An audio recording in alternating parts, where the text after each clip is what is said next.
এপিসোডের শুরুতে দেখা যায় কম্পাস তার দলবল নিয়ে এক মারাত্মক মিশনে নেমেছে। সে তার বন্ধুদের বুঝিয়ে বলছে যে সামনেই সেই ড্রাগস লর্ড ডিকের ফ্যাক্টরি। সেখানে ঢোকা খুব একটা সহজ হবে না, কারণ সিসিটিভি আর কড়া গার্ডের পাহারা রয়েছে। কিন্তু কম্পাসের লক্ষ্য পরিষ্কার, সেখানে ঢুকে ওষুধের স্যাম্পলগুলো কালেক্ট করতে হবে। কম্পাস সবাইকে জানায় এই ডিকে লোকটা আসলে একজন ফার্মা জায়ান্ট, যে পৃথিবীর ৫৭টা দেশে সরকারি হাসপাতালে ওষুধ সাপ্লাই করে কোটি কোটি টাকা আয় করে। কিন্তু এই ব্যবসার আড়ালে সে আসলে জাল ওষুধের এক বিশাল চক্র চালাচ্ছে। কম্পাস তার বন্ধুদের উৎসাহিত করে বলে, এই জাল ওষুধের কারণে প্রতি বছর কত মানুষ মারা যায়, তাই এই মিশনটা সফল করা তাদের নৈতিক দায়িত্ব। ঠিক সেই সময় অন্যদিকে দেখা যায় মোনা ভ্যালেন্টাইন্স ডে নিয়ে এক শয়তানি চক্রান্ত করছে।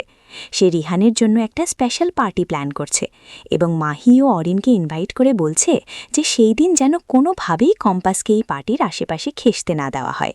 সে চায় রিহানির সাথে একান্তে সময় কাটাতে এবং কম্পাসকে সব দিক থেকে কোণঠাসা করতে। এদিকে মুক্তিমাসির ছেলে সেনাপতিও তাদের সাথে হাত মেলায়। সেনাপতি জানায় যে কম্পাস তারও শত্রু এবং কলেজে পড়ার সময় থেকেই তাদের মধ্যে বিবাদ চলছে। তারা সবাই মিলে প্ল্যান করে যে পার্টিতে বিয়ারের স্টক রাখা হবে এবং জমিয়ে মস্তি করা হবে। পরের সিনে দেখা যায় কম্পাস তার গ্যাং নিয়ে ডিকের ফ্যাক্টরিতে ঢুকে পড়েছে। ল্যাবের ভেতর তারা বিভিন্ন ওষুধের স্যাম্পল সংগ্রহ করার চেষ্টা করে, কিন্তু ঠিক সেই মুহূর্তে সেখানে স্বয়ং ডিকে হাজির হয়। ডিকে কম্পাসকে দেখে একটুও অবাক হয় না, বরং সে তাচ্ছিল্য করে বলে যে সে জানত কম্পাস এখানে আসবেই।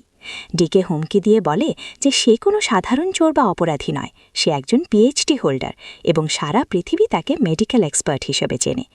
ডিকে কম্পাসকে শাসিয়ে দেয় যে তার ওষুধের ফর্মুলা যেন কম্পাস তাকে দিয়ে দেয়, নইলে এর পরিণাম খুব খারাপ হবে। কম্পাসকে এক প্রকার বন্দী করে ডিকে তার ক্ষমতার দাপট দেখাতে থাকে। এদিকে বাড়ির ভেতরেও চরম অশান্তি শুরু হয়।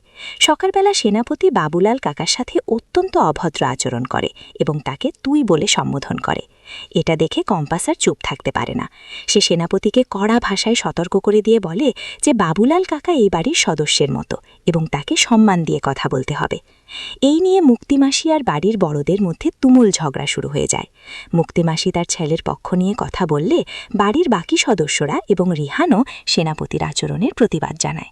রিহান পরিষ্কার বলে দেয় যে সেনাপতি এই বাড়ির ছেলে নাকি অন্য কেউ তা এখনও মেডিকেল রিপোর্টে প্রমাণ হয়নি, তাই সে যেন বেশি বাড়াবাড়ি না করে।